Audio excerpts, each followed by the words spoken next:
Welcome to Tom Rhodes Radio Smart Camp, and happy Love Day, everybody. Today is February 14th, Valentine's Day.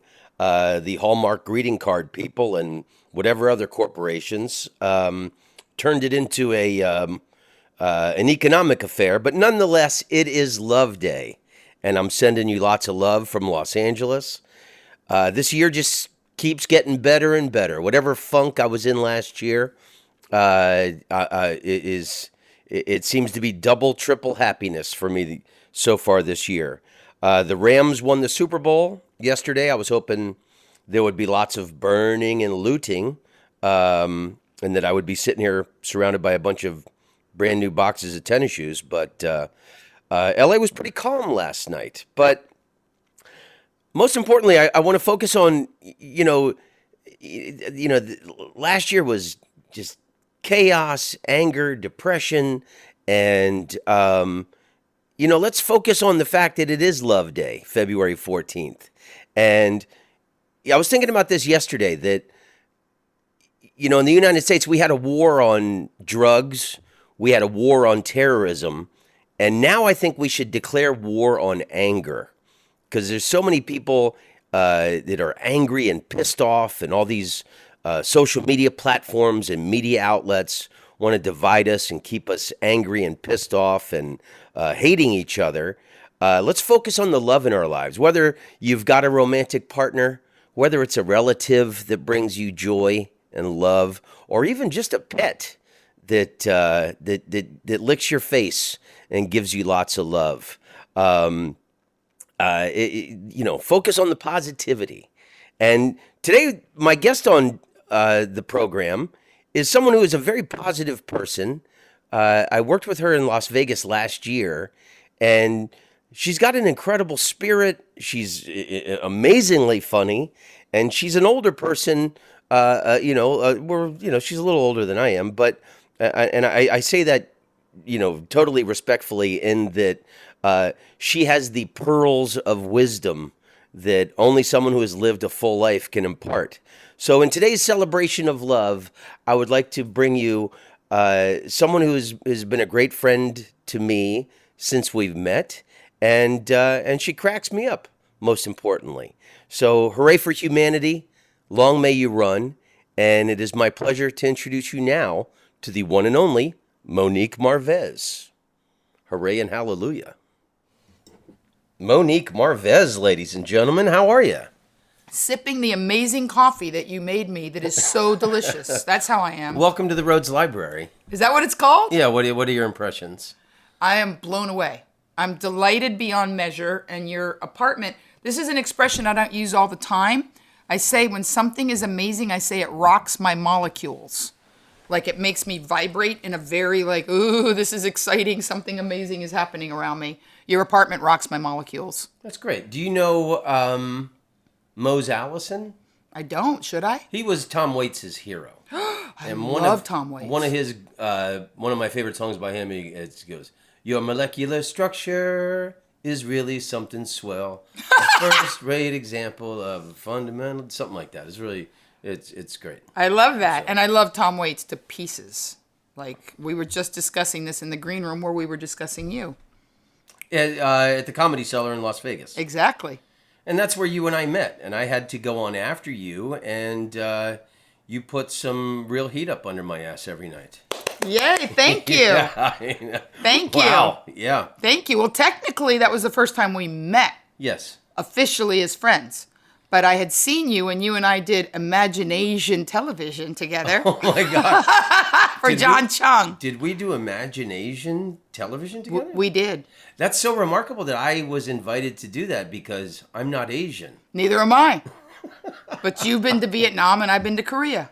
So that qualified. Yeah, what was that, like 20 years ago? At least, yeah, or more or less, yeah. And it was an Asian stand-up comedy special that I totally forgot. Yeah, yeah. But you were still, in your time. I was the Korean American Comedian of the Year that year. Yeah, yeah. Well, I was a close runner-up. John Chung was a wonderful guy. Love him. He booked Go Bananas in Cincinnati for years. Yep. He was a big fan of mine. I could see him being a big fan of yours. He was. And You talk about somebody from Cincinnati. He garnered and conceptualized this idea that he sold to a network for a stand-up thing, and I was absolutely honored to be on it. I completely forgot about that. So, Oh, yeah. So I mean, bravo to John Chung, and God bless him for including us. Yeah, he was always trying to find a way to help me. I said, John, I'm not Asian. He goes, you've been to Korea. You have material about it? He's do that. Yeah. That's what I did. I did the material I had about going to Asian countries and stuff. So, yeah, I guess it worked. It totally worked. And then another little thing you don't know, but I told you, is that I have a Universal Studios sweatshirt that was a gift to me when I went to a taping of the Tom Rhodes show. Mr. Rhodes, forgive me. I was invited by Eric Cohen, and I sat in a taping and watched you tape when you had your long hair and used to flip it around and, When I was a TV star. Yeah, you were. You were a very, very big deal. Now, because you told me about this, and I remember when I had the development deal with NBC, they took me around to the different sitcom tapings, and I got to go to a taping of Friends, and I got to go on the floor in front of the audience, and it was really cool. I knew people were wild about that show. I mean, I just was like an eagle eye watching everything and looking at how the sets were designed and how the people moved within the spaces and how the cameramen moved and got their shots and set up for the different scenes and all that stuff. So you had a development deal, and I did, and you were brought to observe my show. And years later, Rodney Carrington. He had a sitcom, short-lived, and I went and watched him. And I'm not going to lie to you, I thought yours was going to last longer than his did because of you. Yeah. Not that I have anything against Rodney, but I could see that you were wearing a very tight, ill-fitting garment, and there was something really special in there that needed to be let out. Yeah. It was such a great cast that I had. I mean, it was really a $1 trillion cast. It was. Such talented people. And, Jessica Stone, Ron Glass, Stephen Tobolowsky. Yeah. Sean, I forget his name. He's had crystal meth problems in recent years. Sorry to hear that. And what's the guy who's a huge star? He was on all those. God, what's his name? Jensen Ackles. Yeah, you showed me him because I didn't know who he was, and you said if I show you the picture, and then I looked, and I was like, oh yeah, I know that guy. Yeah, I was looking to. I was I was traveling in hotels all the time. I was like the fancier hotels. They put out the newspapers, and there was a Wall Street Journal. I'm flipping through, and they had this real estate section. This is like 5-10 years ago, and it said that Jensen Ackles sold his Maui, Hawaii property for $28 million, and I was like, this guy's. He's got $28 million. Like that was like and it was a property as if there might have been another one. Was probably a secondary thing for him, $28 million. That's a lot of money. Yeah. Yeah. Are you a fan of Maui? I've never been to Maui. I'm going to tell you right now. I wasn't a fan. Okay. What did you not like about it? I've been to the everything. Big Island and I've been to Kauai. Well, I like the Big Island. And, I mean, I did things for the military there. I was at the Air Force Base. But here's the thing. I grew up in Miami. So, number one, I don't like rough seas. Number two, I don't like cold seas. Number three, I don't like volcanic sand. There you have it. Okay. Once you grow up with powdery sand and still waters and you walk into a bathtub with the sun shining, it's over. Is the water cold in Maui? Kinda. Oh, I mean, it's not Miami water. Yeah, because the rest of Hawaii, it's bath water, warm. Yeah, well, when Jackie Gleason used to say Miami audiences, you're the greatest, he could have just said, and the beaches don't suck either. You know what I mean?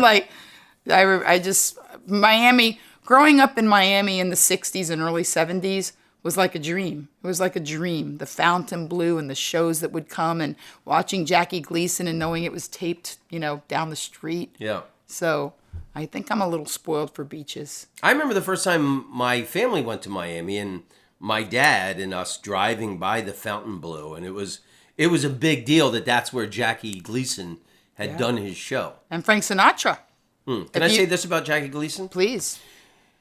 Jackie Gleason became famous off of the 1950s sitcom The Honeymooners. Yes. And his catchphrase in that show, whenever his wife Alice did something he didn't like, he said, "One of these days, Alice, pow, right to the moon." Yep. Bam, zoom. He was threatening to punch her. Yep. So hard she would fly to the moon. Correct. So then later in his career, he was the sheriff on the Smokey and the Bandit movie, starring Burt Reynolds. Yep. And he had his deputy was his dim-witted son.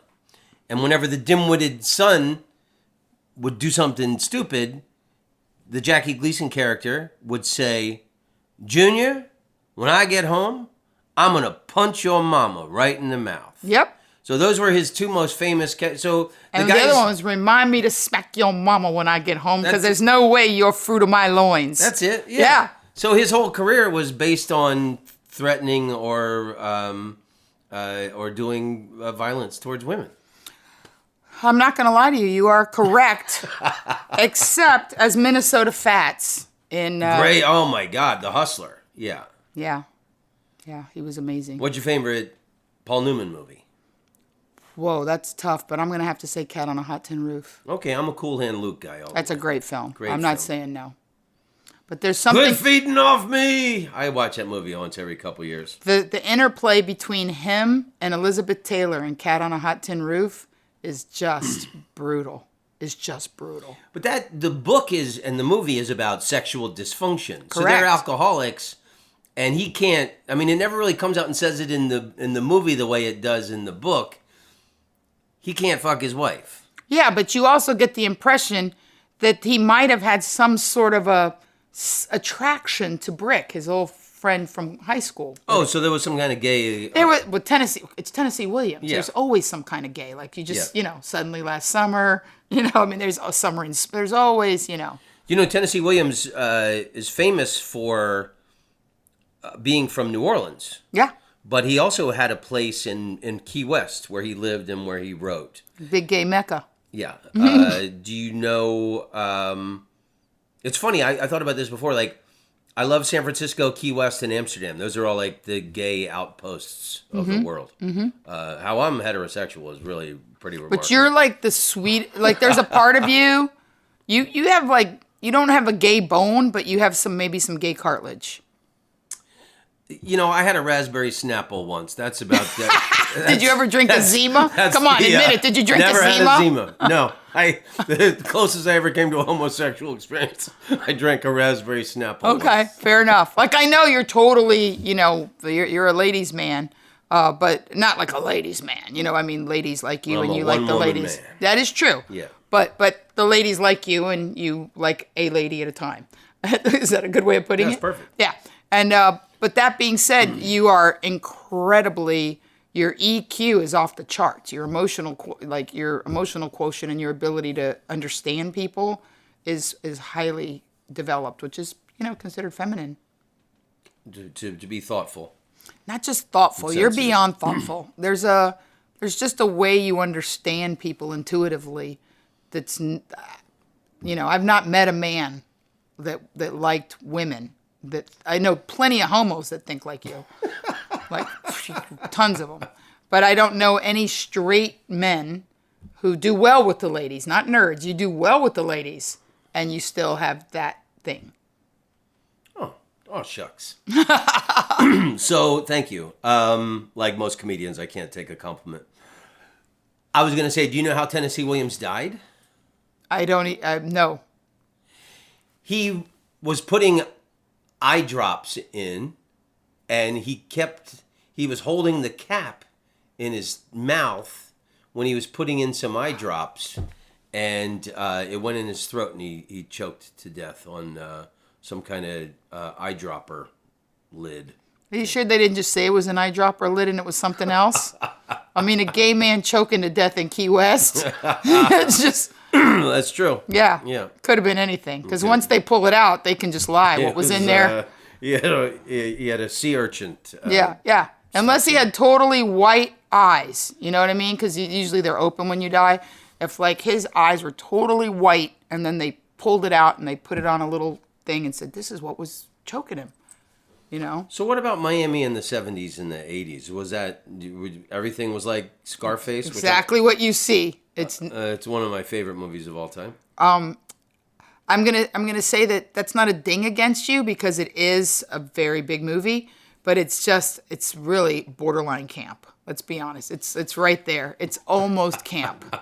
It's almost there. And it wasn't even filmed in Miami. You heard of the Oedipus complex. He had some weird thing with his sister. Well, the Tony Montana character. Yeah. Tony Montana character.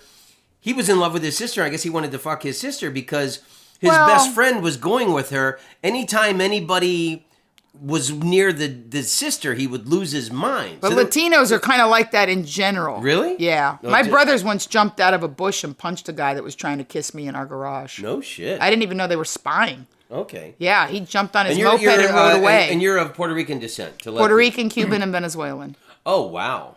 I'm quite the mutt. You can stab someone 3 different ways. Exactly. Yeah, and one of them, they won't even know which one it was. They'll be like, I think it was the second and third rib, but she could have got me anywhere.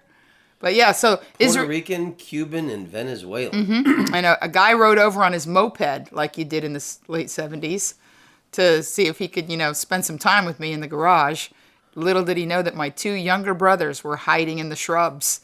And as soon as he put the moves on, they sprung out. And they were little dudes. Yeah. So my little brother, the bigger brother instructed the little brother to punch upwards into the nuts. So my little brother gave him a solid nut punch while my bigger brother jumped on his back to pull him away. Wow. Yeah. Wow. Yeah, his first name was Israel. He was Cuban Jewish. Wow. Yeah, I'm not going to say his last name because he might hear this. But yeah. My Well, what other Miami stories can you regale us? Well, the thing about Miami at that time was that, there was this weird, and I just saw that this word is trending, so now I'm afraid to use it. There was a dichotomy where there was a Miami that was all old white people that used to call it Miami. Like I'm from Miami, and they were those people. And then the first wave of legal immigrants, the Cubans, the freedom flights in the early 60s completely changed Miami. It just did. It was already kind of in the 50s, it was like a playground and all this and that. But it was mostly older, wealthy white people that wanted to live in a warm place. And then all of a sudden, the freedom flights start bringing over, low-rent Cubans, and it changed a lot. And these changes that people see in society, even what's going on with COVID now, they're not things that happen in a year or 2 or 5, Tom. There's like a wave of change that takes decades where children are born and, etc. But we were the first Latinos in a very nice neighborhood. My grandmother worked very hard. I used to do bits about this, where I said I grew up in Coral Gables, Florida, where everybody had very round vowels, And I remember as a little girl being shocked that people bought dogs on purpose from breeders. Like our neighbors, the Shillingtons, and I'm saying this with love, so I'll say their name. They were lovely people. And they were the kind of people that when they walked their dog, they just swing a golf club randomly in one hand and walk there. And they had schnauzers. And I never seen dogs that matched perfectly. And they told me, well, we bought them from the breeder. And and I remember thinking, I don't even think my cousins were planned on purpose. You know what I mean? These people wait for a dog to give birth to buy the dog. And in my family, it's ay, Dios mío, she's pregnant. You know what I mean? It just seemed so interesting to me the way these people lived. It was so foreign. In my act, I used to say that they had plaid pubic hair. And when they had sex, they didn't yell out, I'm coming. They're like, I have arrived. They're fancy. Do you do that on stage? I used to. That's hilarious. Yeah, that they were very fancy. I've arrived. Yeah. I'm glad you like it. I might bring it back because you liked it. You're a tough customer. But yeah, my life experience when my grandmother moved us into the nice house in Coral Gables, my grandmother was an immigrant and she worked hard and moved us to a nice place and she thought we were set. And what she didn't know is that the neighbors didn't want us there. And they made it obvious, Because you were Latino and we played loud music and we had house parties and barbecues and, we blocked up the street with parking and we roasted a pig in the backyard. I remember when we had our first big pig roast, I was a little girl. Yeah. I remember just watching I hope that's I'm not sorry. my phone. I'm sorry I didn't turn the sound Oh, no, off I thought... on my phone. I'm sorry. I You thought want a that was little more? my phone. Would you like a little more I coffee? will. I'll take a reheat. Okay, so keep telling the I story. will. So here's what happened. For Latinos, Christmas Eve is more important than Christmas Day. It's called Noche Buena, and it's very kind of dedicated because we're very Virgin Mary heavy, more than Jesus. Yeah. I mean, we love Jesus, don't get me wrong, but you know. So Noche Buena is a big deal, and if you're from a traditional Cuban family, like they drive out to, you know, Sweetwater, which is very far west of Miami proper, or down to Homestead, and you buy a pig. Like you buy a pig. And then you bring that, and then the guy like kills it, and you end up with a pig in a truck, and you bring the pig and you put him on a spit, and you spin him around after you dig a pit in the backyard. Well, this didn't happen in Coral Gables. And as we, you know, and the kids would like watch the pig because it took hours, like a day, to spin the pig. And then what happened, which was pretty amazing, was that we would fight. The cousins would fight over the tail of the pig because it was very crispy. It was nice. Like when you eat oxtail, like the pigtail was a big thing. It's funny because I don't even eat meat anymore, but the pigtail was the jam. And so the neighbors evidently could smell the pig because you could smell roasting pig flesh, you know. And they would just pop up like meerkats, you know, on either sides of the fence to see like what the heck is going on in that backyard. But we were having a full-on, you know, trench dug pig roast Christmas Eve of me being like 5. Wow. And I remember seeing the horror on their faces. Even though it was my grandmother's backyard. We didn't go dig a hole in their backyard. But just the idea that people that would do this. Probably the most delicious pig ever, too. And here's the thing. We used to slide the skin because it'd be very crispy. So you'd slide the rind off a roasted pig, like a crispy, thick rind. Yeah. And sometimes you would even see like actual pig hairs. But you'd eat the rind anyway. And somehow the hairs like disappeared or were singed away in the spinning or whatever. But the upshot is that I don't eat meat now because I don't participate. I don't like to participate in industrial farming in any way. Are you vegetarian? No, I'm technically a pescatarian, but I don't eat that much fish either. But I haven't been able to say that I'm going to give up having sex with random men and sushi in one lifetime. So I wish that was a joke, Tom.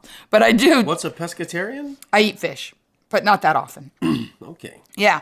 But that pig was like raised in a farm in Sweetwater, Florida, without a bunch of chemicals, you know? Yeah. So yeah, the pig was delicious. He was delicious because he wasn't, you know, he wasn't industrial farmed, and he wasn't terrified when they killed him, and you know, he was just a delicious pig who one day was being a pig and the next day was, you know, spinning around.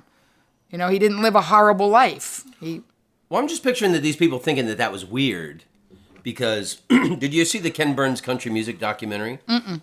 Brilliant. All the Ken Burns documentaries are brilliant. So the Everly Brothers, who I never considered country, I loved the Everly Brothers. I think they crossed over technically. They were, yeah. And the Beatles learned harmonizing from the Everly Brothers. Wake Up Little Susie. So they're forever important because of that. But there was a couple in Nashville that wrote all their big hits. Mm-hmm. And they were singer-songwriters, and they would have people over for dinner and then pitch the songs to them. And the woman was of Italian descent. Ooh. And so she would make pasta dinners. And in the 1950s, that was like really exotic and like weird. Are you kidding? Yeah, no, in America. So like I could see like these country music people going to their house and like kind of picking through this pasta, but like who doesn't like pasta? And roast pig is delicious. And it smells like heaven. If you've ever Bali is famous for this roasted pig that they do. And when I've gone there, it's heavenly. So my mouth is watering thinking about this. I would do a pig candle. And then I'm picturing these uncultured honkies living next door to you. Honkies! Oh, I love that word! Turning their nose up to this deliciousness that's happening in the backyard. Oh, yeah. When my mom visits town again, I'm going to have my mom make you, because she makes a small roasted, you know, like pork loin. Yeah, a little piglet. Mm-hmm. Mm-hmm. And because she wants to cook these traditional things, and I don't eat them. Yeah. So I'm going to have my mother make you a pork loin, and then she makes garlic arroz con frijoles. Like my mother's black beans, unbelievable. Game changer. Okay. You'll be a very happy man. So now, just to let people know a little bit about yourself, because, you're a crusher comedian. Thank you. You put a serious amount of heat under my ass when I had to follow you. Thank you. And really funny stuff. It never showed, by the way. A lot of great, and I've quoted your stuff to some people, really, really hilarious, sexual innuendo stuff, a lot of older women giving advice to not just couples, but to just people for living. And right. I love comedy that you learn something from. Thank you. Not like preachy shit like that, but just real. I remember when I was starting out as an open micer, this guy did this. Remember Ring Around the Collar? Remember this? Yeah. And they remember this hack comedian doing this joke I got a cure for ring around the collar. Wash your neck. So I started being a comedian when I was 17. Ever since I saw that guy, I washed my neck. And then and that's wonderful. Always in every show I've ever taken, I always wash my neck. That is really but funny. I didn't know before then that you had to wash your neck. I always put the toilet seat down because I've heard a million female comedians make fun of men for not putting the toilet seat down. Mm-hmm. So it's great things that you can learn from comedy. Like the one of your lines, and I ruin it. I don't even know how the joke goes, but you're women, you don't want a man who sips his soup. No, you want a man who eats his soup yeah, the soup slurper. Yeah, it's hilarious. Well, but it's true. Physical pleasures are physical pleasures. And I tell women, if you get that guy that asks for the salad dressing on the side, that guy can't hump. That guy can't hump. You got to get the guy that eats with gusto, that doesn't want to share dessert.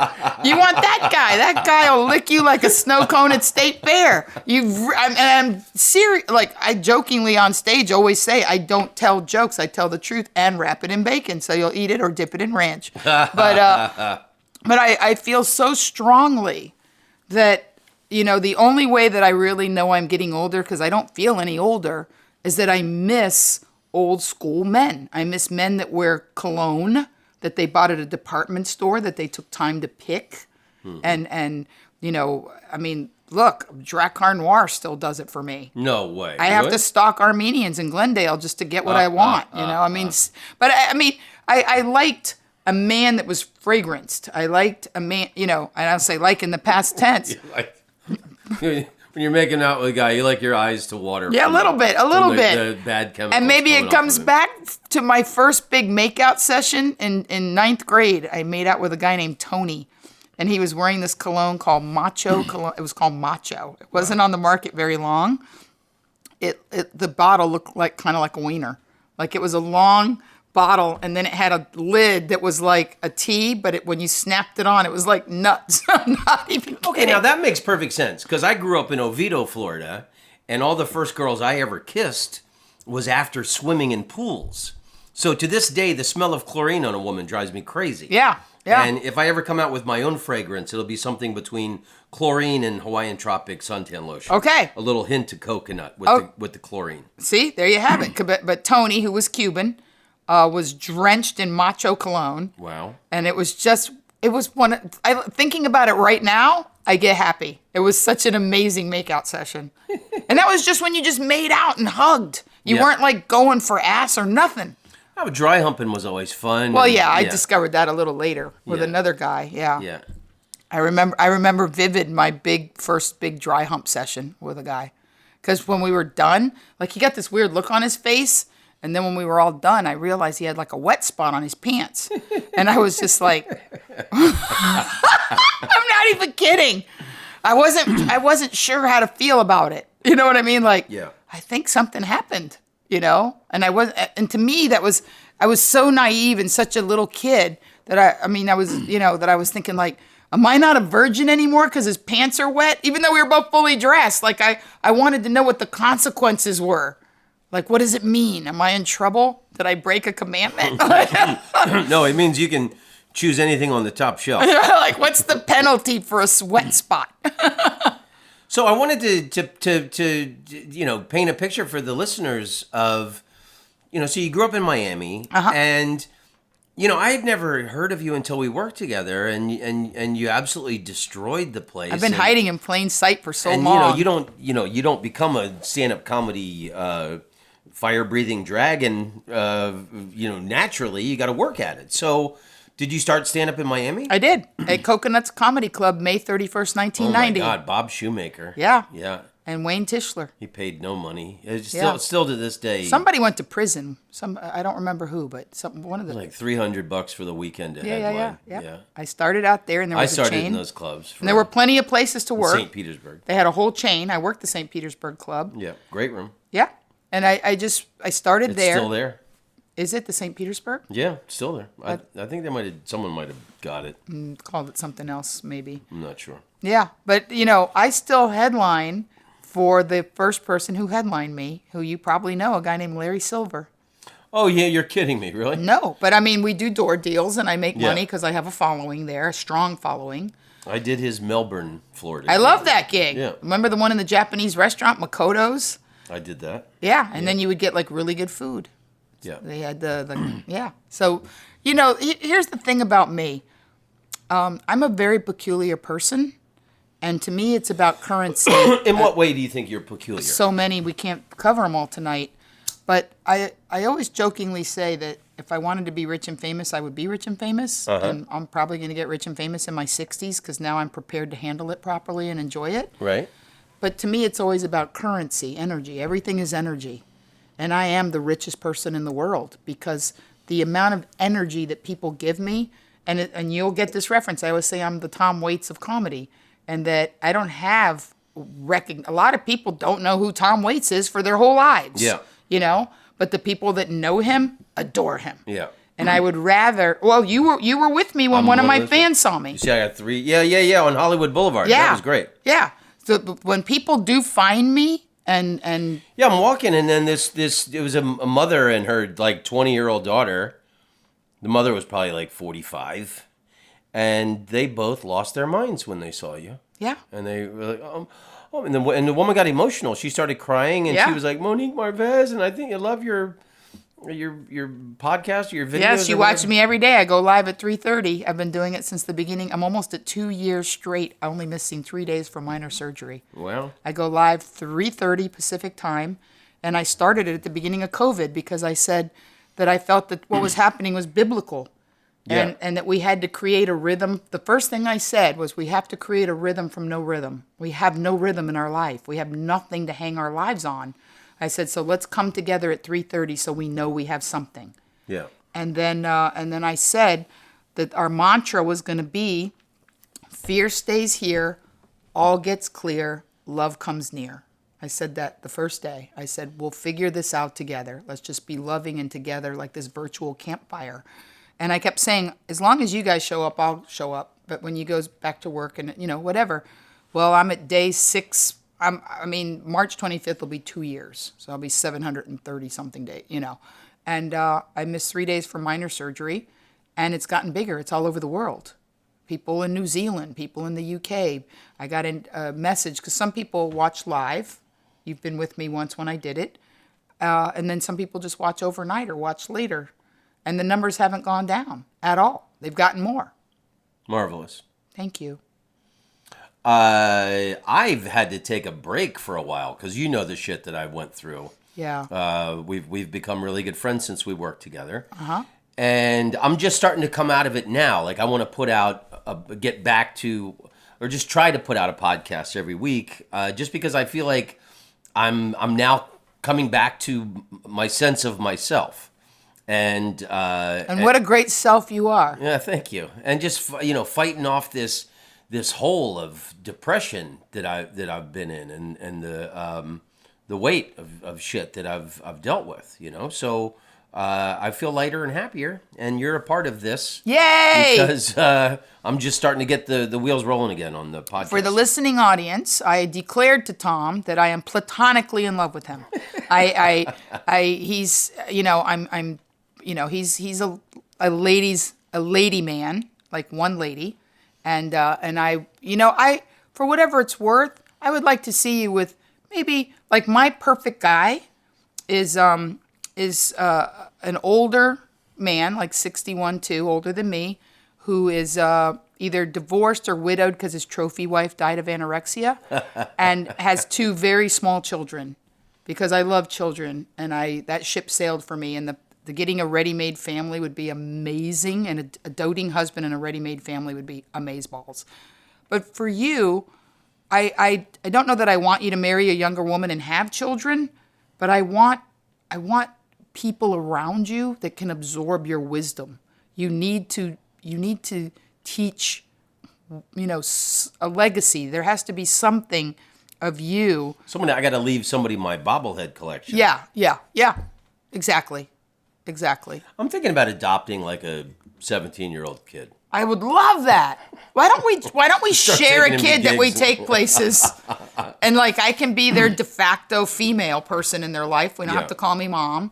I've thought about that because I have a couple of male friends in Florida that are older that have money. Didn't Paula Poundstone adopt? We don't want to talk about that because she almost went to jail. Some stuff went down. Don't you remember that? Yeah. But she had adopted like 5 or 6 kids, and then But weirdness happened, and I think there was alcohol involved. You and I don't drink. Yeah, I think we should consider co-parenting a couple of kids. okay. You take them every other week. Yeah. Sure. And you would teach them some things they need to know, and I would teach them some things they need to know. How to smoke cigarettes, and I'm kidding. Yeah, no, you would teach like Nice things. nice things, and then you'd have someone for the bobbleheads. It would be nice. All jokes aside, and it's why I would love to have a kid, just to pass on. And I think you should, some of the wisdom that I have, in some capacity, and like the wisdom that you have. Thank you. I could be the auntie. If you marry a younger woman and have a child, I get to be aunt. I've seen how you were with your niece. How we went to the premiere of Canto. I worship Together. that child. Yeah. Wasn't that fun? Yeah, it was great. And you can see that you're really the perfect aunt. You're I'm a good mentoring aunt. her. You're teaching her the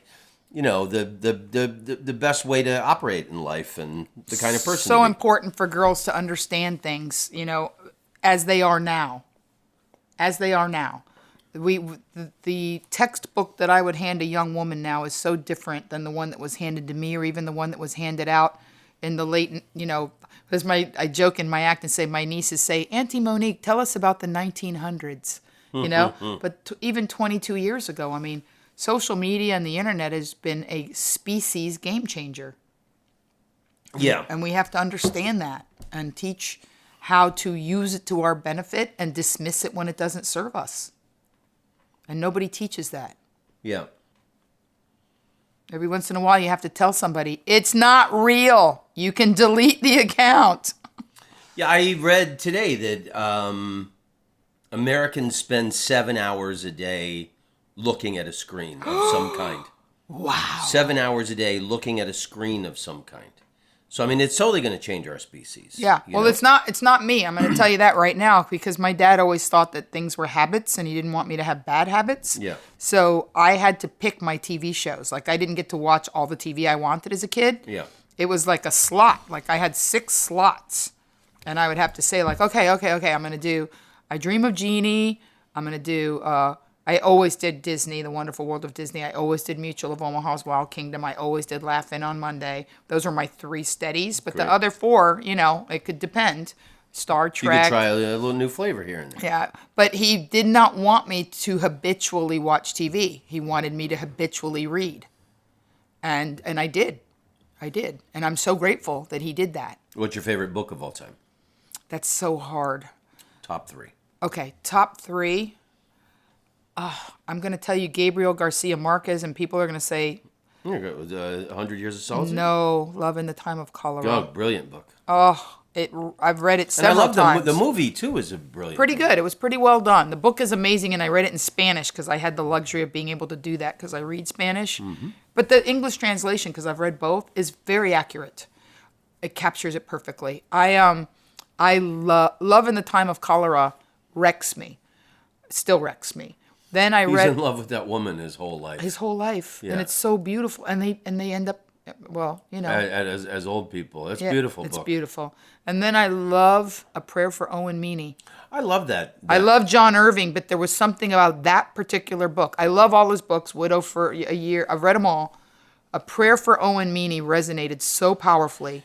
You know what? I've only done 2 movies, and I had one line on each of them. Really? And I was the first movie I ever did. I think it was like '99. I can't even remember. It's the late '90s, and the movie ended up being called Just a Little Casual Sex. And I played a yoga instructor guy who was at a bar, and my one sentence was to Lauren Hutton. So I got to hang, and I'm a gap tooth person, and she's the queen of gap tooth people. You just said Lauren Hutton. And she like hung out with Belushi. It was like so cool to like. She was in Zorro the Gay Blade. I never saw that. So funny.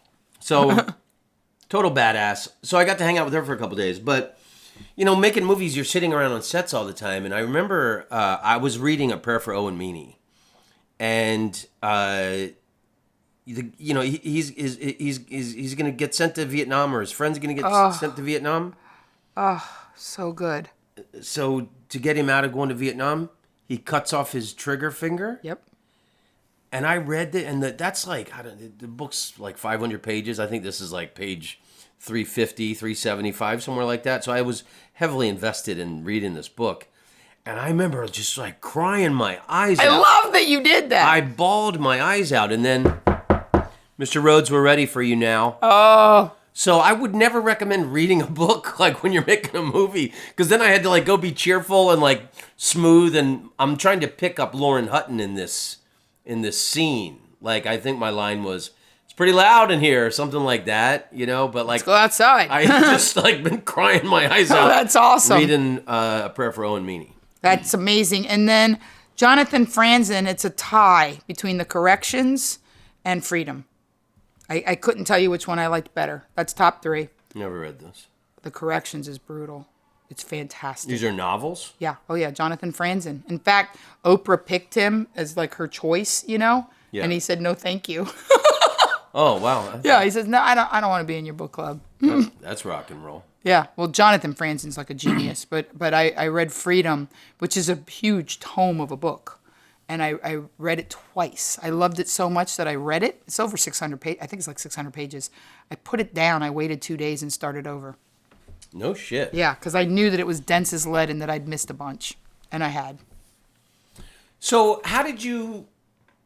And I know you had a big career in radio. So how did you go from when you were beginning as a comedian to getting sucked up into the world of morning radio?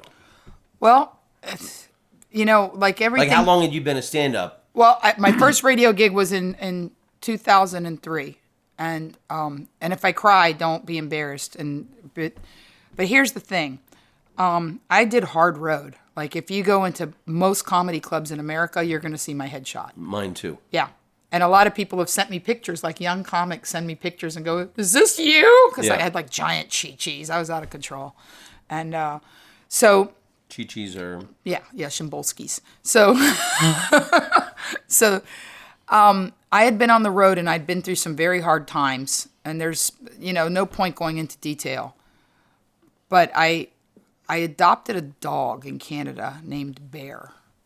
And the first time I met Bear, and this story is going to like stick the landing, so So Bear belonged to a comedian who adopted him. Canadian comedian named Andrew, who always said, "For fuck's sake, Monique," because you know the way they talk up there. And so he adopted Bear, and the wife hated the dog. So in 2001, right after 9/11, I wanted to adopt Bear, and Andrew wouldn't let me, because once I was going to take the dog, the kid started crying, and he backed off, because the wife was like, "Yeah, take him," but the kid started crying, and that's when you could go across with just a driver's license. They hadn't really wrecked it yet, even though 9/11 had just happened. And you didn't need papers or anything for your pets, because I always traveled with my other dog, Vinny Moscatelli. So your dog's name was Vinny Moscatelli? Yeah, Vinny Moscatelli. All my dogs have first and last names. And was he named after someone? Actually, he was. He was named after a commercial I was in for Sawgrass Mills. I was the Sawgrass Mills girl in Florida, the world's largest outlet mall. Oh, wow. Yeah, I was. Yeah. I've had some big moments in my career. So, so then Andrew comes down to do a gig with me in '02 in the U.S. I recommended him, and we're working together. And I said, "How's Bear?" And he said, "Oh, I gave him to a farmer." And I said, "Are you kidding me? I told you I wanted him. I told you if you didn't want him, I would literally drive up to Canada and get him. I wanted him because I just had an affinity with this dog." So then, 2003, I'm playing Canada. I can see it when I close my eyes. April 13th of 2003, I said, "How's Bear? How's it going with the farmer?" The farmer brought him back. And my wife's furious. I go, I'll take him. I'll take him this trip. And he goes, "For fuck's sake, Monique, if you take this dog and you don't want him, don't give him back to me. He's incredibly neurotic. Give him to me." I don't know what his wife did because you had to get paperwork then. But on a Saturday night, she called the vet and made it happen. And I got Bear. And we were at a very low, I was at a very low point in my career. Very low point. I was 39. Nothing had happened. I had a shitty boyfriend that used to put me down all the time. He would say, this was how he would propose. "Why don't you just come marry me? You live in California. You're 39. You're not skinny. You're not blonde. It's not going to happen." That was his proposal. Wow. Romantic, right? It's always good to have someone good in your corner. Yeah. Well, my 1 hour special, by the way, is called Not Skinny, Not Blonde. But anyway, and now you know why. So I adopted Bear, and he was on a stack of luggage. I was a road comic. He was on a stack of luggage, and his brown eyes were in my rearview mirror, and he looked as sad as I felt. It was a really, really hard time, 39 going into 40. And I looked him in the rear view, and I said, just pounding it out on the road and working my ass off for nothing. The loop. Yeah, getting Me Too'd all over the place, and you know. Yeah. And I just said, "As God is my witness, Bear." I had my Scarlett O'Hara, but I didn't realize there was a bigger one coming. I said, "You will die in my arms in abundance. We are going, I will never let go of you until it's time for you to go, and then you'll go in my arms. You will never have another owner." So I adopted him, and I drove down to my apartment in Koreatown, and I got a 3-day quit notice because I wasn't allowed to have 2 dogs, just one, even though they were both kind of small. He wasn't big. And I cried all day long because I didn't know what to do, because at 39 I had no money and no options and no way to get another apartment and nothing. I had nothing. And so I decided I'm already at the bottom of the pool. Let me just listen to Tom Waits, because that helps when you're super depressed. And Which albums? Oh, well, I just kept playing Why Wasn't God Watching, Anna Lee. So, because I figured, why not? You know what I mean? Yeah. So, and my mother called me, and she was like, "Just take him to the pound, and then your problems will be over." I can't do that. I promised him. Everybody was all up in my grill to just surrender him and live my life.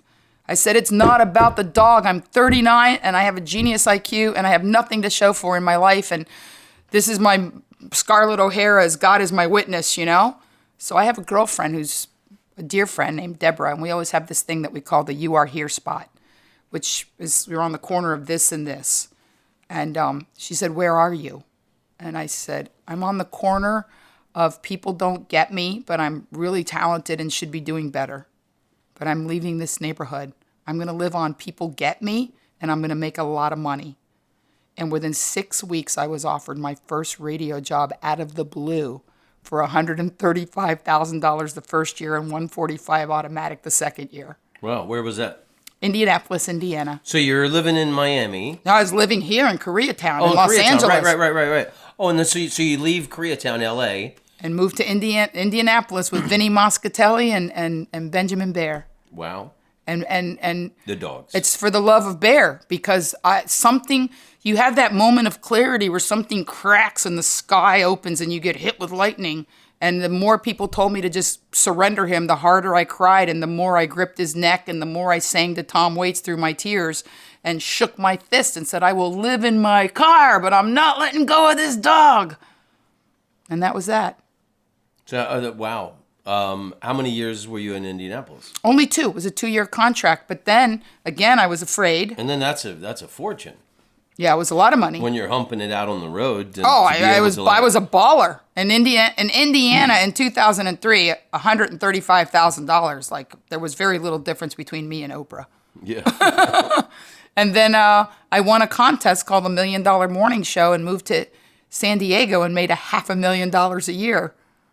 Plus, I was able to do stand-up, and me and Bear lived in a house on the sea with an 8-man jacuzzi on the roof. Wow. And that's where he was when I held him in my arms. How many men did you have at one time in the 8-man jacuzzi? Just one. Okay, that's what I feel. One at a time. And then you had a really great run in San Diego. Like, what were you there for, 10 years? Yeah, I did. I had a wonderful, wonderful time in San Diego. And I fell in love. And I was with a wonderful man for 7 years. And everything went according to plan. But God and I have this really funny game we play with each other. It's just when I get comfortable and I hang the last picture and I'm really like, oh, this is, and I master something. Yeah. Then he says, time to go. Next level. Like, come on. And then I get sad because people break up with me or I get fired or my contract's non-renew. And then I cry and then I say, why is this happening? And God says, is this the life you figured you were going to have? And I say, no. And he goes, why are we having this conversation? So what happened in San Diego? Did you get fired? They non-renewed my contract because it was $500,000 a year and the bust of '08 and '09 was happening. Okay. And we can get someone cheaper. Yep, somewhere. exactly. Yeah. And then, oddly enough, like, I don't think morning drive DJ was what I was designed to be. But when you're comfortable and you're making money, you're Yeah. afraid. But life is happening for you and not to you. And I wouldn't be sitting next to you right now and have all the wonderful things. Like right now, I'm going to brag a little, and I haven't said this out loud. I'm going to say it right now. I am on 3 major premium networks at the same time. Bravo. How many people can say that? Women of a certain age. Yeah, we're gonna want to talk to you about that because It's crushing it. you're killing it. It's on Showtime, and it's doing great. Snoop Dogg presents The Bad Girls of Comedy and The Latin Divas of Comedy are on Amazon Prime, doing very well. Wow. As Tiffany Star rises, she was on Snoop Dogg with me, so it's an evergreen.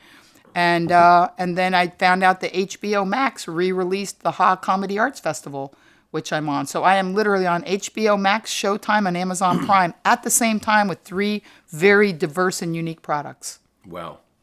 I don't know a lot of comics that can say that. No, that's brilliant. Thank you. So, how did you let go of the edge of the pool of the security of morning radio to go? Well, I guess you had a little cash in the bank, so you could invest. Not really. I went through a bad divorce, and And he got the money? a lot. But here's the thing, Tom. I shouldn't say this out loud. I don't want the universe to misunderstand. I care about money. It's not my driving force. I have the same problem. But it's not a problem. Yeah. Because here's the thing. It's almost like a reverse ego. I've always known that when I'm ready, that all the money in the world, or as much as I want, is mine. I just have to decide that today's the day that I'm ready to be in full abundance, buy a house, live like a regular person. Because people will say, why haven't you ever bought a house? Well, because I was never with someone that if I bought a house, I wouldn't have to kill them so they wouldn't take half of it. Right. But now I know that I'm going to declare a few things. I'm never going to marry again. I don't want to do that. It doesn't work for me. How did you arrive at this pearl of wisdom? Because marriage is a binding contract. Yep. And marriage is a job. And just like I learned on radio that they start to renegotiate by the end of the second year, I feel like I would love to be, I'm like you, I'm a monogamous person. When I'm with somebody, you can put your head on a train track. That's my guy. Yeah. You can put your head on a train track. So do I want a monogamous committed relationship? Absolutely. Do I want to live with them? I don't know. You just don't want the legal entanglement. I don't need it. Yeah. I don't need that reassurance. I don't need to know that they can't leave. I don't want obligation. I want a man to be able to say, I love you more than breath, but this thing we're doing isn't working for me. Can we change it to another format? And can we be friends? And I'm going to go be over there with that person because they rock me in a new and different way. And I would be like, okay. And I really would be okay with that because I'm so certain now that life is happening for me and that you're not supposed to hang on to people when they don't want to be hung on to, or vice versa, let them hang on to you and you stay out of obligation, because all that does is stop you from being where you're supposed to be and with whom you're supposed to enjoy the ride. Yeah. And it may not be the same person for 70 years or 5 years or 10 years or 2 weeks. Well, what's the greatest advice you could give for long-term relationships? Because, I mean, it's fucking hard. I'll tell you, did you ever watch the movie The Artist is Present? No. Well, it's fantastic, but here's So I'll never have a long relationship? Yes, you will, because I'm going to tell you the secret. The secret is to be present with the other person. Yeah. Just fully present. Relationships don't, when people think like, as long as we're in the same room and I'm like writing and you're cooking, well, yeah, that's going to be a great deal of the time. And a lot of people think, oh, we have to have date night. It's not about your genitals. Being present for somebody is the sexiest, most intimate, most delicious thing. When people are in each other's presence deep, like I'm going to embarrass you a little bit. When you and I drove over to the Trop together, and we were in my car listening to 40s Junction and having a great conversation, I have had sex with people that wasn't as fun as that conversation. and they were working. They put their back into it. But you were so present. And I was so present. And we were having a great conversation. And, we were listening to 40s Junction, Yeah, on Sirius XM. Yeah, Ben Webster's Time After Time, That's one of my favorite channels on Sirius XM. I'll tell you something I got turned on to recently. Everybody should check out Radio Garden. You go to the website and it's the whole globe and it's got lights all over it and all the lights are radio stations. So you can listen to radio stations. It's fun to just like skip around the world. And there's a station in Paris that I love. I'll listen to that. And you mean... I clicked around on stations in Buenos Aires. Is it on Sirius XM or is it its own app? No. It's its own app. What's it called? Radio Garden. I'm so in. And it's so great. It's like most every radio station all over the world. And then I was clicking around the other day, and I was in Beijing, clicking on Beijing, and there was a morning... Like a morning zoo? No, it was and it's all the same kind of rhythms. Yeah. It was a morning radio show in Beijing, but other than the fact it was Chinese, you could feel the rhythm of a morning radio show. Yeah. Pepsi es el sabor del amor. That's what they sing in Venezuela. Pepsi es la alegría de vivir. Yeah, I used to like watching TV and listening to radio when I was visiting my cousins. So check out Radio Garden. I'm in. I'm so in. And so another thing, so you've been out of the clubs. You haven't been playing clubs like you told me you've done a lot of cruise ships. I have. So you're crushing in obscurity. Well, here's the thing. I do the clubs, and I'm gonna hit you up. I'm gonna say now. I know you told me, but you told me this before when we were hanging out that you said that there's been a lot of years where you were doing cruise ships. And stuff. Not a lot of years, but here's the thing.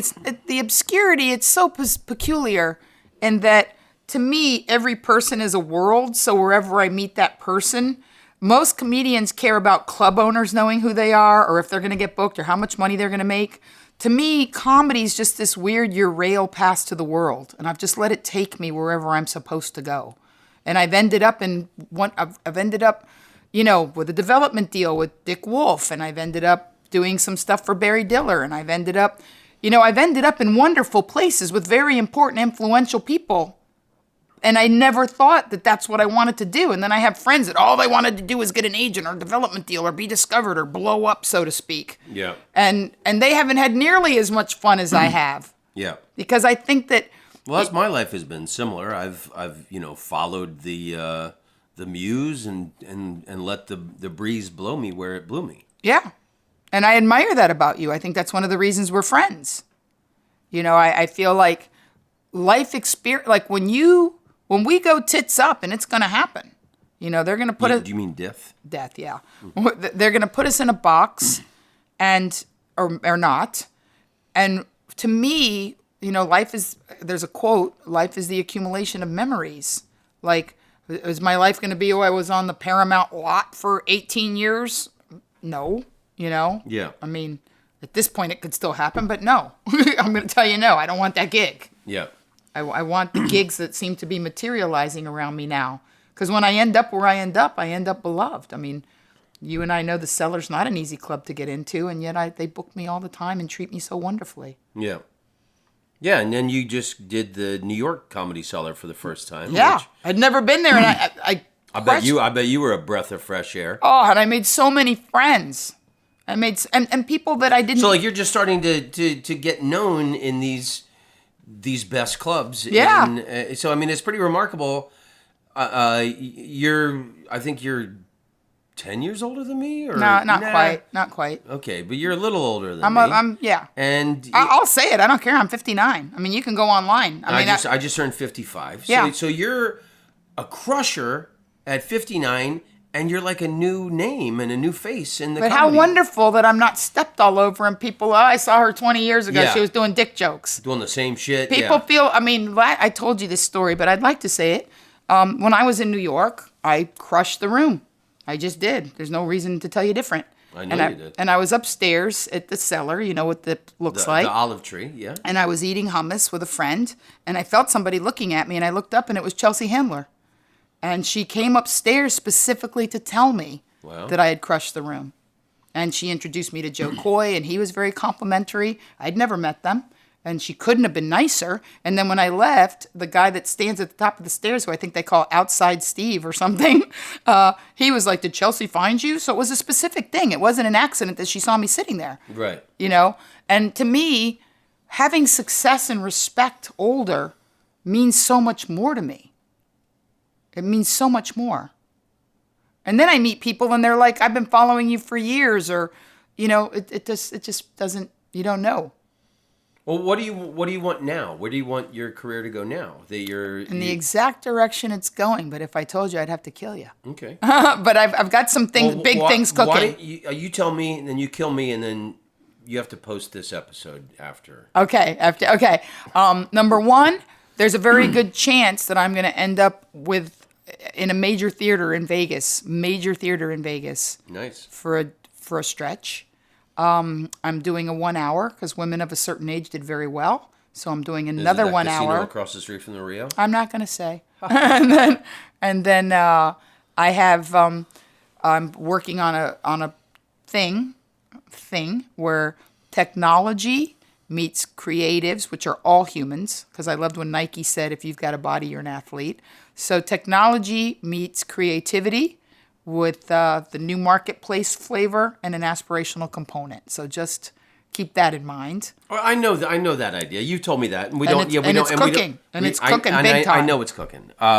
We don't need to divulge that because I know that's a secret thing. But I'm talking about, where do you see yourself? I mean, like Very few people can say this. I love my life. All I ask of, I always say God, but if you have an issue, I don't know. Nobody has an issue with good. All I ask is to do more of the same, bigger, on a larger scale, always evolving and getting better, and making money, not just cash and currency, but real money that matches what I'm putting into the matrix. If I'm making a lot of people happy or stable or rise up above a depressed moment, then I ask that Providence send me the cash for that, and that's starting to happen. And I didn't know how important it is to ask. Just ask. Just, ask and say, "Hey, look, I'm working real hard here. I'm doing what I think is good work. Can you send me a sign, Yeah. in the form of dollars?" And I haven't even had to ask people to raise my fee. They just assume because they see me on TV not to come at me with that weak shit, So I'm making a lot more money than I used to. And you're doing a lot of clubs now, and you're not doing cruise ships, or No, I'm stepping off of cruise ships because of the fact that I make more now in one night in like half a set than That's great, because I've always avoided the cruise ships in that I always felt like the cruise ships were like quicksand. No, well, they so can't. many comedians, comedians will yes. put their toes in it. Yep. And it's really nice money, and then That's never been me. You That's book not your me. whole year, and then Nope, that's 10 not years me. later, you're known as a boat act. Nope, because I believe in myself, I book in very close. I don't book out for the year. I book less than quarterly, and they still book me. And I'm grateful to the cruise ship industry for making an exception for me. They do actually book me pretty close in, and they meet my terms. That's number one. Because after COVID, they were like, "You have to be on the ship for 3 weeks." I'm like, "Well, I guess I'm giving up ships." And they're like, "Except you. You can stay on for 4 days or 5 days." So I have nothing to say about cruises except this. A, it's the new road. It's how I've built a bigger fan base. B, it does pay well. And C, it's the perfect place to really hone your craft away from prying eyes. And one of the reasons I am a fire-breathing dragon is the cruises of the last 5 years. Because I got to tell you, you do 14 shows just like in Vegas on some of the ships. And I had people come every single show once they saw me the first night. And I would challenge myself to mix up the material enough that they felt like they'd seen a lot of new stuff by the end of the week. Some comics do the rack verbatim, but I didn't do that. I made myself do different chunks every night so that people came up and said, I saw you 8 times and it was really different every time. Yeah. So it is kind of the new road as comedy clubs die out or have less nights. I'm staying off airplanes and I'm staying off the road, and I'm sticking to the West Coast right now, just doing gigs that I can drive to. Good. And when I fly, I just want to go to places that I want to go to. We're on the same page. In the last 2 years, I went to Florida twice to see my mom. Didn't do any gigs. And I did a comedy festival in Austin, Texas last October. How was that? It was great. But other than that, I've been enjoying staying off planes because, I was doing 2 or 3 weeks a month on the road forever. And But you're an international traveler too. I like the international gigs. They can be more fun. I want to go to places. When I fly somewhere, I want to go somewhere that I want to go, And fortunately, I used to have to be on the road all the time to make my rent. And fortunately, I don't have to be constantly pounding my head against the wall to make the rent. Well, I'm happy and proud for you. Thank you. So I feel like I'm kind of starting over in a way. And I feel the same. It's exciting. I feel exactly the same. I've been given this rare moment in life and world history where I'm trying to write what's going to be the next incarnation of me. And I feel the enthusiasm that I did when I started as a comedian. I'm in the same place. Like, you see all those papers and, Yeah. and the index cards. I'm constantly working on jokes now. I love that. And I've got the joy of just being a stand-up. Like when I started, where for a long time, when it's like for so many years, it's like there's so much other shit goes into comedy where logistics and booking planes. But you've had a big machine around you early in your career. Early, but I haven't had that for 20 years. Right. But I think there's machine residue when you have that big of a machine. But I haven't had an agent in 20 years. Right. And that's why I don't go in acting auditions and stuff. Right. But just when I say that, it's not just about acting or having a sitcom, which is like to tell you boys and girls how to get a network sitcom. It's like Tom Brady, like you're 0.000001. It's not even like you're in the NFL. It's like you're the best guy in the NFL. It's that rarefied earth.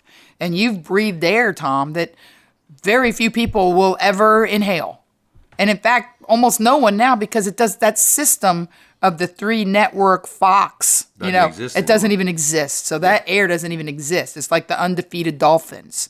Like nobody's going to break that because it doesn't exist. That was the same system that created the undefeated Dolphins, Yeah.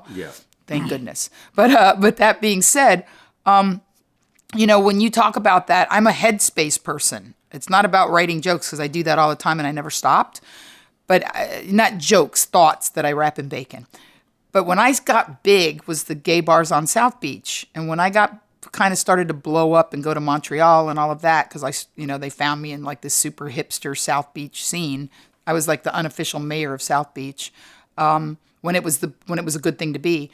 There was a model named Kirsten McMenemy, and she was like the bomb. She was like the person after Cindy Crawford, and Sade was still pretty big.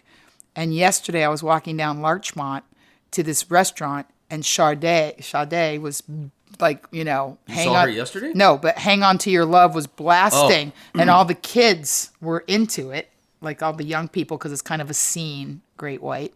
And then I walked by the newsstand, and Kirsten McMenemy was on the cover of British Vogue, and they were like, the kids love the Crazy 56, the resurgence of Kristen. And I was like, it's 93 again, Sade and Chris, and I felt that excitement of, I'm starting over at a new frontier of my career where I would get dolled up in these vintage dresses and drive to South Beach and hang out with homos and do shots of Jaeger and make out with strangers and in between tell some jokes. And it was just so awesome. It was awesome. There's a lot of that I'm not going to do again, but the energy's the same. Yeah, but you was good. You did it, Yeah. Like No regrets. The years I lived in Amsterdam, and I had the late night talk show there, and I mean, I was going to clubs, I was doing ecstasy, yeah. I was, dancing every night. Yeah, I love dancing. Having sex with strangers. It was wonderful. Yeah, right? Yeah. I wouldn't, I wouldn't trade it for anything. I mean, it was a slice of... A moment. It was a moment. Yeah, and I cherish those memories. And Me too. And a lot of those people I met in that period are still my best friends in life. Me too. Actually, me too. Some of them are dead, but the ones that are alive, we share that. So believe me, I know what you're saying, and I feel like I'm starting over, and I've never felt younger and more alive and more ready for whatever's next. Like, I'm totally Betty Whiting this bitch. Like, the best is ahead for me. Amen. It is. I feel it. So what pearls of wisdom from life can you share with us? Like, and that's what I love about your comedy is, you're laying out pearls of wisdom. I mean, you got screamingly funny sexual innuendo, but the thing that I would describe your act is it's the wisdom of a woman of a certain age. Thank you. Who is laying down the most important things that people should know. Well, I really admire that, and Thank you. That's what I would like to do myself as a comedian. You talk about pearls of wisdom. Get to it. You got tons. I had a conversation with a 31-year-old actor / wannabe stand-up that we're talking about me potentially mentoring him, and he said, "What do I need to learn?" And I made him stand under a tree. So we were in the shade, and he could look me dead in the eye without blinking and not having the sun in his eye. And I said, you don't need to learn anything. Everything you need to know to live the life that you want to live is inside of you. What you have to learn is to stay out of your own way and trust yourself and let it gurgle up. And then follow it when you feel it. And trust yourself implicitly because you were designed to do something. So if you feel the desire to do something, you're going to do it well eventually because, the universe isn't mean. It wouldn't make you want to do something you can't do. Doesn't mean it's going to be easy. But if you feel a hankering really to do something, you were designed to do it. So just get out of your own way. And once you're doing it, feel the joy and you'll get better at it. It's not about tasks and checklists. If anything, I'd tell people unlearn everything everybody ever told you. Have you done everything in life you'd like to do? A lot. I'm blessed. I've done more than most. I think at some point I'd like to make out with you just to see what that would be like. Like not actual sex and not anytime soon. So don't worry. Okay. You could, and if you go like, but I've never kissed anybody that was so similar to me in male. I told you because I went to your apartment, and when I went to your apartment, I told you, I go, you got to come to my apartment, and once you do, you'll see that I'm the male version of Exactly. You. So it'd be weird. It'd be like kissing a mirror with a wiener. You know what I mean? Like, I don't even want it to go any further than that. I never want my penis to be referred to as a wiener. Yeah, well, which is why I said it, just to make sure we know that it's, But that being said, I've never, I've not met a lot of people like me or even similar to me. But that, what was the question? Have you done everything you wanted to do? Most, really, truly most. Okay. And if you turn me down, it's okay because. So you're saying making out with me is one of the things. Eventually, like not today or tomorrow, And I figure if you turn me down, I still have Ralph Fiennes and Liam Neeson that I would like to make out with. Quality men. Well, I didn't think Ralph Fiennes was as funny as he is. And then I saw Grand Budapest Hotel, and it made me want to kiss him. Not English Patient. English Patient did not make me want to kiss him. Grand Budapest Hotel. He lets her die in the cave in English Patient, right? Yeah. Well, I mean, he didn't let her. It just happened. Yeah, he runs to get help. Yeah, I mean, he was trying. He was trying. He got waylaid. I Yeah, mean, he got waylaid. Could have brought her with him, don't you think? Well, she was pretty busted up from the wreck. Yeah. In fact, we were just having a conversation about how when he puts his finger in the saffron and starts like drawing a map on her, that movie's brilliant. I haven't seen it in years. I just remember that Well, he runs for help, and he does. she dies in the cave. But he gets waylaid, and he did go back to get her. He I probably promised. shouldn't have ruined that ending, and I think shouldn't. everyone except you has seen it during lockdown. I think it Okay. was one of the most rewatched, like Apocalypse Now and The English Patient, because we had time. We had time on our hands. But yeah, I mean, I love Ray Fiennes, and then I love a movie called Love Actually. I watch it every Christmas. I watch it every Christmas. Every Christmas. That's It's a Wonderful Life. Yep, me too. And Christmas Story. Yep. And Love Actually. Those are my trio. Those are my top 3 Christmas movies. And Amen. And The Grinch That Stole Christmas. Yep. The animated and Jim Carrey version, if Amen. if I can. I like the Jim Carrey one more than I thought I would. I like Elf also. It's okay. Yeah. But when I saw Liam Neeson in Love Actually, I love him in Taken, but I was in love with him watching Love Actually. Yeah. And I'm definitely, if I had a chance to make out with him, I heard he's single again. So yeah, if anybody knows Liam Neeson, let him know. I'd like to make out with him. We don't even have to go any further than that. I'm sure Liam will stumble across this one day. I hope. MoniqueMarvez.com. What is the best advice you've ever been given as a comedian?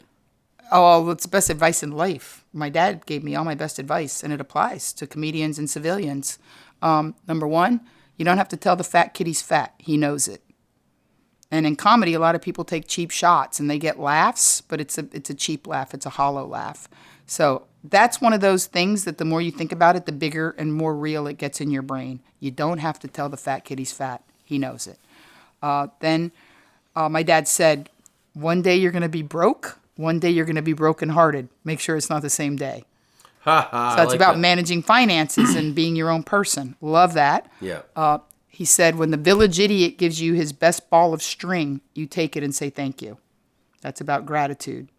Because so many people would come up to me after shows and say, you're like, and mention a comedian I couldn't stand. Yeah. But I realized they were being nice. Yeah. That to them was a compliment because they liked that person. Yeah. So think about that. When the village idiot gives you his best ball of string, you take it and you say thank you.